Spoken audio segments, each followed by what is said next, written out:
না, দর্শকরা বড্ড হতাশ হলেন। আর্জেন্টিনার খেলা দেখে হতাশ হয়েছেন তা নয়, বরং লিওনেল মেসিকে দেখতে পাননি বলে হতাশ হয়েছেন, মেসির খেলা দেখা যায়নি বলে হতাশ হয়েছেন।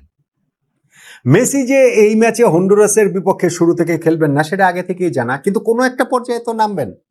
মানে দর্শকদের সেরকম প্রত্যাশার জায়গাটা ছিল, যেই কারণে স্টেডিয়ামের স্ক্রিনে যতবারই মেসিকে দেখানো হয়েছে ততবারই তারা সোৎসাহে চিৎকার করে উৎসাহ দিয়েছেন লিওনেল স্ক্যালোনি আর্জেন্টিনার কোচকে, যে মেসিকে যেন নামানো হয়, কিছুটা সময়ের জন্য হলেও যেন নামানো হয়। দর্শকদের এই চাওয়াটা বুঝতে কোনো অসুবিধা হচ্ছিল না। ইনফ্যাক্ট যখন ম্যাচের ঘন্টাখানেক সময়, তখন তো একেবারে কোরাসের মতো করে চিৎকার হচ্ছিল গ্যালারি থেকে, we want Messi, we want Messi. কিন্তু বিশ্বকাপের ঠিক আগে আগে এই ফুটবল জাদুকরকে নিয়ে কিভাবে ঝুঁকে নেন আর্জেন্টিনার কোচ? কোনো ঝুঁকিটাই নেওয়া হয়নি। লিওনেল মেসিকে তাই এই ম্যাচটাতে মাঠে নামা হয়নি তার, এবং দর্শকদের ওই জায়গা থেকে কিছুটা হতাশ হতেই হয়েছে। আর্জেন্টিনা অবশ্য হতাশ করেনি, বরং তারা হন্ডুরাসের বিপক্ষে 2-0 গোলে জিতেছে এবং বিশ্বকাপের প্রস্তুতি চূড়ান্ত ধাপটাতে তারা রয়েছে। এই ম্যাচটাতে মাত্র 2 গোল দিলেও আর্জেন্টিনা যেই ফুটবল খেলেছে তারা বুঝিয়ে দিয়েছে, প্রতিপক্ষ হন্ডুরাস দুর্বল, সবকিছু মাথায় রেখেও আমি বলছি যে তাদের কাছ থেকে শিরোপা কেড়ে নেওয়াটা কোনো দলের জন্যই সহজ হবে না। তবে এই ম্যাচটাতে আর্জেন্টিনার সিগনিফিকেন্ট একটা জায়গাতে আমার কাছে একটু মনে হয় যে প্রস্তুতির একটু ঘাটতি থেকেই গেল। এখন সেইটাকে আপনি চাইলে তো পজিটিভলি দেখাই যায়, নাকি এইখানটাতে বিশ্বকাপের আগে ওই আরেকটু টেস্টের প্রয়োজন ছিল, সবকিছু মিলিয়ে আর্জেন্টিনা এই ম্যাচটা নিয়ে আলোচনাটা করছি। দেখেন, আর্জেন্টিনাকে নিয়ে আমি একটা ভিডিও করেছিলাম এই ম্যাচ শুরু হওয়ার কয়েক ঘন্টা আগে, যেইটা ওই তাদের দেশের গণমাধ্যম টিওআইসি স্পোর্টসে একটা 11 দিয়েছিল, এবং এক্স্যাক্টলি সেই 11 নিয়ে আর্জেন্টিনা খেলতে নেমেছে। এবং তাতে করে দেখা গেছে যে ওয়ার্ল্ড কাপের প্রথম ম্যাচটাতে তারা যখন খেলবে আলজেরিয়ার বিপক্ষে, সেই ম্যাচের 11-এর আমার ধারণা এখান থেকে হয়তো বা 2-3 জনের বেশি থাকবেন না, কিন্তু তার মধ্যে নিজের স্টেকটা খুব ভালোভাবে ক্লেম করে ফেললেন লাউতারো মার্টিনেজ। এমনিতেই হয়তো বা তিনি থাকতেন, এবং এই যে ম্যাচটা হলো আর্জেন্টিনা 2-0 গোলে জিতলো, সেইখানটাতে তিনি নিজে একটা গোল করেছেন এবং আরেকটা গোল করিয়েছেন। আর্জেন্টিনা এই ম্যাচটাতে তাদের একটা বড় পরীক্ষার জায়গা হয়েছে যে লো ব্লক ডিফেন্সে যেই দলগুলো খেলে তাদের বিপক্ষে কিভাবে ফুটবলটা খেলতে হয়। হন্ডুরাস এই ম্যাচটাতে শুধুমাত্র মনে হচ্ছিল যে কোনো মতো গোল খাবে না, এইটাই তাদের লক্ষ্য, ওই পণ করেই তারা নেমেছিল। পরের দিক থেকে তারা একটুখানি কিছুটা চেষ্টা হয়তো করেছে, কিন্তু ওইটা আসলে কোনো কাজের কিছু হয়নি। সো প্রথম হাফেই আর্জেন্টিনা শুরুতেই এই হন্ডুরাসের উপরে ঝাঁপিয়ে পড়েছিল এবং বেশ কয়েকবার গোলের অপরচুনিটি ক্রিয়েট করেছিল বটে, গোল পাচ্ছিল না। ফাইনালি গিয়ে তারা গোলটা পায় পেনাল্টি থেকে।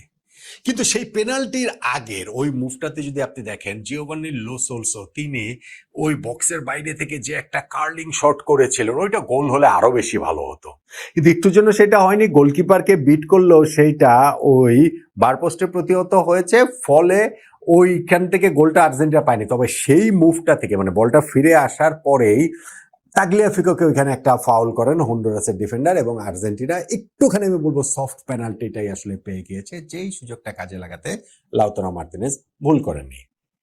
ফার্স্ট হাফেই 1 গোল, এবং সেকেন্ড হাফের শুরুতে তারা ধরেন প্রথম 5 মিনিটের মধ্যে আরো 2টা গোল তারা দিতে পারত।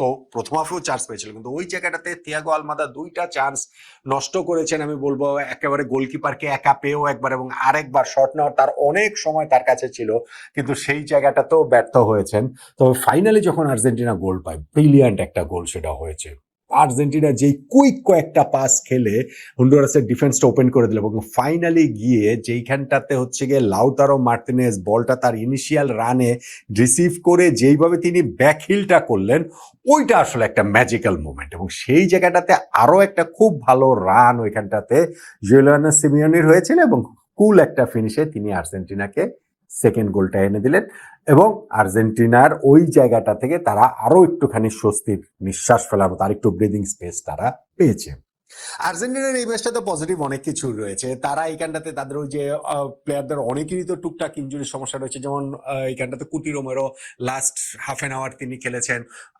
আর্জেন্টিনার যে মূল স্ট্রেংথের জায়গা, সেই মিডফিল্ড ট্রায়োর মধ্যে এনজো ফার্নান্ডেস, মেকালিস্টার, তারাও রদ্রিগো ডিপলস, তাদেরকে আমরা সেকেন্ড হাফে দেখতে পেয়েছি। তবে এই ম্যাচে আরেকটা জিনিস আমার কাছে মনে হয় যে আর্জেন্টিনার সেই মিডফিল্ডটা, এই ওয়ার্ল্ড কাপ আমি বারবার বলছি যে এই ওয়ার্ল্ড কাপে তারাই ভালো করবে যারা মিডফিল্ড ডোমিনেট করবে। ইনফ্যাক্ট আর্জেন্টিনা এই ম্যাচে তো ফার্স্ট হাফে আমি দেখেছিলাম যে তারা ম্যাচের একটা বড় অংশ জুড়ে ইনফ্যাক্ট তারা 4 জন মিডফিল্ডার, জিওলিনো সিমিওনিকেও যখন একটু নিচে নেমে তিনি খেলছিলেন, ওইখানটাতে 4-4-2তেই আর্জেন্টিনা হচ্ছে গিয়ে ওই সময়টাতে তাদেরকে মনে হচ্ছিল। ফলে মিডফিল্ডটা যে আর্জেন্টিনা ভেরি স্ট্রং, সেইটা তাদের যেইটা দ্বিতীয় সারির মিডফিল্ডও যদি আমি সেভাবে বলি, যারা স্টার্ট করেছিলেন সেই মানে লো সোলসো, পালাসিওস কিংবা বার্কো অবশ্য সেকেন্ড হাফটাতে ওইখানটাতে তিনি তারপরে অন্যরা তাদেরকে রিপ্লেস করেছে, ওই জায়গাটা আর্জেন্টিনা আসলে খুবই খুবই খুবই স্ট্রং আসলে ছিল। এখন আর্জেন্টিনার এই জয়টাতে আক্ষেপের কোনো জায়গা কি রয়েছে? হ্যাঁ, তারা যদি চান্সগুলো আরেকটু কাজে লাগাতে পারতো তাহলে জয়টা হয়তো বা আরেকটু বড় হতো। আর আমি যেটা বলেছিলাম যে একটা জায়গায় হয়তো বা আর্জেন্টিনা একটু আনটেস্টেড, সেটা তাদের ডিফেন্সটাকে আসলে খুব একটা পরীক্ষার মুখে পড়তে হয়নি। এখন এটাকে তো আপনি নেগেটিভলি বলবেন, এটা তো পজিটিভলি বলতে পারেন, কারণ আর্জেন্টিনা এমন ডোমিনেট করছে স্পেশালি মানে মিডফিল্ডের ওই জায়গাটাতে, ডিফেন্সকে সেই পরীক্ষার মধ্যে পড়তে হয়নি। কিন্তু এই ম্যাচটাতেও হচ্ছে গিয়ে আর্জেন্টিনা দেখিয়ে দিয়েছে তাদের ওই ফুটবলে যে তাদের কাছ থেকে শিরোপা কেড়ে নেওয়াটা কোনো দলের জন্যই সহজ হবে না। লিওনেল মেসিকে শুধুমাত্র দেখতে না পাওয়ার একটু আক্ষেপটা থাকবেই।